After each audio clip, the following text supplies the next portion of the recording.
जो व्यक्ति समाज के पदों पर अधिष्ठित होकर के, चाहे वो अध्यक्ष हो, चाहे मंत्री हो, चाहे कोषाध्यक्ष हो, चाहे अन्य कोई पदाधिकारी हो, अगर अपने पद के अनुकूल कार्य नहीं करते हैं तो ध्यान रखिए उनके लिए भी त्रियंच जैसी गति का बंद होगा।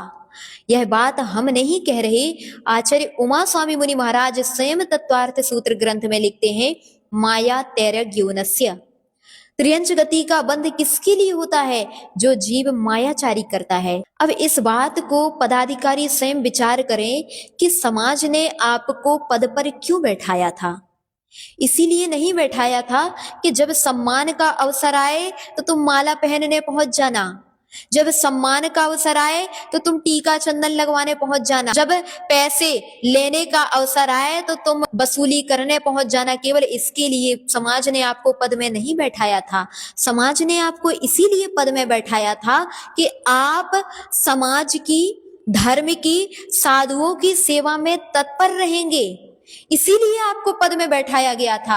आज हम जो देख रहे हैं कुछ उल्टा ही नजर आ रहा है। पहले एक समय था जब पदाधिकारी सबसे आगे रहते थे और समाज के लोग पीछे रहते थे, लेकिन आज कुछ उल्टा ही देखने में आता है कि अन्य भक्तिमान श्रावक आगे नजर आते हैं और अंत में जाकर के जब साधु नगर में आ जाते हैं तब कहीं श्रावक लोग उनका परिचय कराते हैं कि महाराज श्री अमुक व्यक्ति ये हमारे यहाँ के अध्यक्ष हैं, ये हमारे यहाँ के मंत्री हैं। अन्य व्यक्ति उनकी पहचान करा रहे हैं। अरे यह तो शर्म की बात है। आपकी पहचान कोई कराए ना, आपके कार्यों से सहज ही हो जाना चाहिए कि आप कार्य में लगनशील हैं, तो साधु अपने आप ही पहचान जाए कि निश्चित ही यह कोई ना कोई पदाधिकारी होगा। यह आपका कर्तव्य रहा है।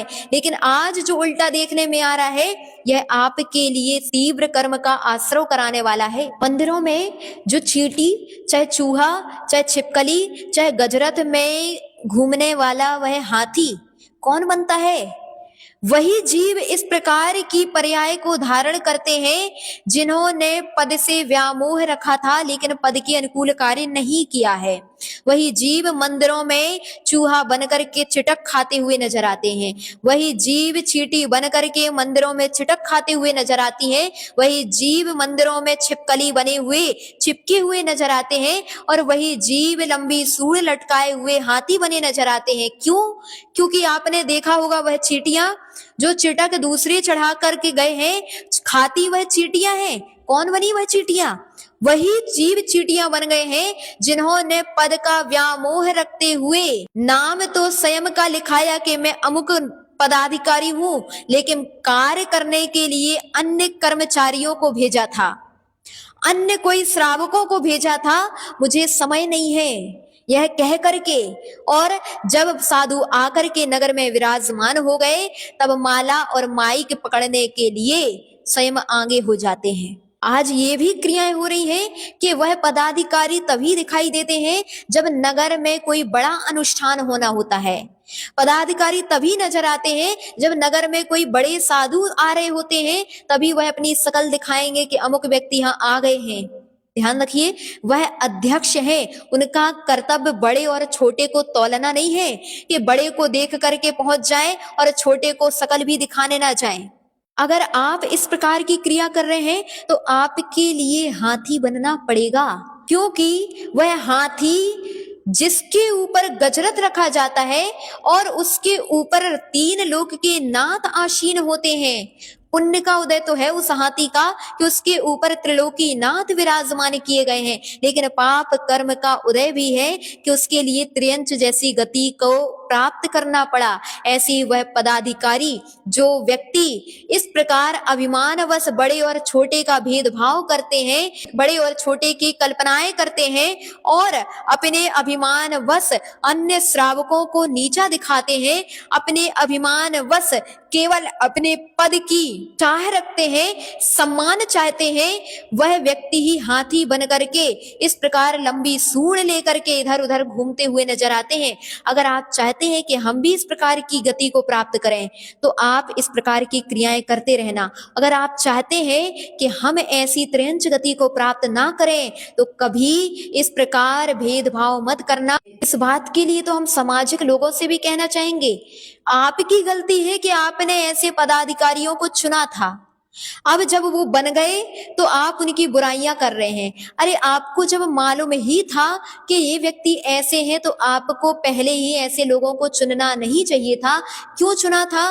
क्योंकि वह धनाढ्य थे, उनके पास पैसा अधिक था अथवा उनके रुतबा अधिक था, इसलिए आपने उनके लिए अध्यक्ष बना दिया। ऐसे व्यक्तियों को अध्यक्ष और मंत्री बनाने की आवश्यकता नहीं है जिनके पास पैसा और रुतबा हो।